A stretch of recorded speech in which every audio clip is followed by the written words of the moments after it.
All right, so my review of the Disney Marvel movie, Eternals. Spoiler alert! Spoiler alert! If you have not seen the movie Eternals, don't watch this. Don't watch this, because I'm going to tell you some things, okay? So don't watch this.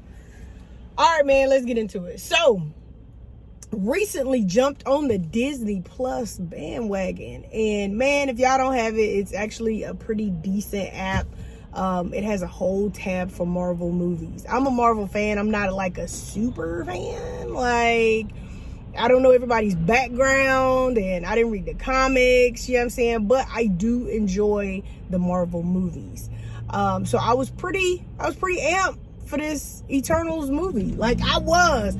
The previews look legit, okay? They look like this movie was about to be it, okay? So I was all excited. Hadn't had an opportunity to watch it in the movie, so I was like, yeah, I'm just gonna watch it in the privacy of my own home, and was able to do that the other day. Trash. Man, in a nutshell, no, Marvel, no. Like, I hadn't heard anything about it. Like, I didn't read any reviews on it. I just saw the preview, so I was like, yes, I'm watching it. It's about to be dope. I said that without even anything, okay? Now, I know the word trash is not very descriptive, and I did say it was going to be a review. So let me get into the meat of it, okay? Now, first off, if you've ever watched a Marvel movie, the superheroes in the movies have decent powers. You know, they match their personalities, they can do cool things, they usually save the day. But on this one, on Eternals, man, their superpowers were like, wait, why? Like, for instance, one of the guys who was one of the main characters, Icarus, to me, he was like a bootleg Superman, which is not even Marvel, that's DC. He could fly and he could shoot lasers out of his eyeballs, and he was super strong. Then they had another girl who her superpower was she could run really, really fast, which is, in my opinion, part of Superman's powers. Like, what y'all do? Break that up, give, you know, most of the powers to Icarus, and then the other powers to the other girl. They had another dude whose powers were he could basically take over somebody's mind, or take over a lot of people's minds, which to me would have been the greatest power out of all of them. But no, it wasn't. I guess Icarus was supposed to be the most powerful of the Eternals. Then they had my girl Angelina Jolie in the movie. So when I saw that, she was a superhero. Like, she had powers, she could fight. I was like, yes, Angie, yes. You know, I'm ready for that. No. No. Angelina Jolie's part in this movie, in my opinion, was like, why? In all of her other movies, she owned the role, you know, and by the end of it, you were like, that was her role. That role was meant for her. She did that.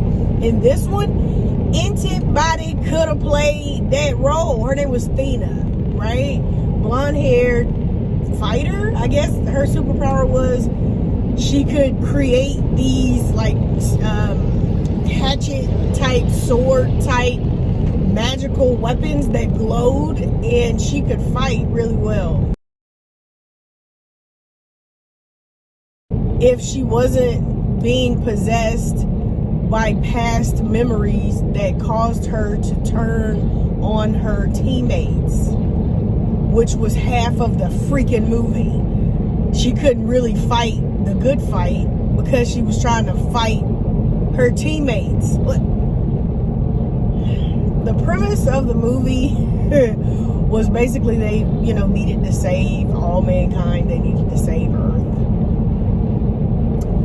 And it was just, in my opinion, kind of garbled. Like, you lost lost the meaning of it. You lost the reason for the freaking movie. Like, many times while watching this movie, I was like, why? Why did that happen? The girl who, you know, was chosen to lead the Eternals after their initial leader died or was murdered, her powers were trash. She could turn stuff into butterflies or rose petals or water. Like, for instance, if a bus or something super heavy and deadly was about to hit her or someone, she could turn it into something that wouldn't hurt you, like butterflies or water or flowers. Like, what? Like, I just feel like this movie had so much potential, but it built me up to really be let down. Like, their superpowers was trash. The whole reason for the movie, I guess, was a good idea. Like, them having to band together to save Earth, I guess, was a good thing. But I didn't like the fact that they always had to fight in tandem. Like, it was very rare that one Eternal could fight and kill something without the help of everybody else. What? Like, how are you a god? How are you a superhero when you need help from other people with their powers to actually defeat an enemy? It could have been better. It could have been better. Very disappointed. And then at the end, you find out that Thanos has a brother, a very cute brother, by the way, who's like Thanos. Where were you when Thanos was wreaking havoc and eliminating half the freaking population? How is this Marvel? Marvel has produced so many great movies. Like, don't do it. Don't do it. If you are a Marvel fan and you are excited about this movie and you really want to see it, don't do it. Don't do it yourself. Take my advice and just don't do it. Skip this one. Wait till it comes on regular TV and then catch it. Catch it with commercials, because you'll need that to catch your breath and understand what the heck you just watched.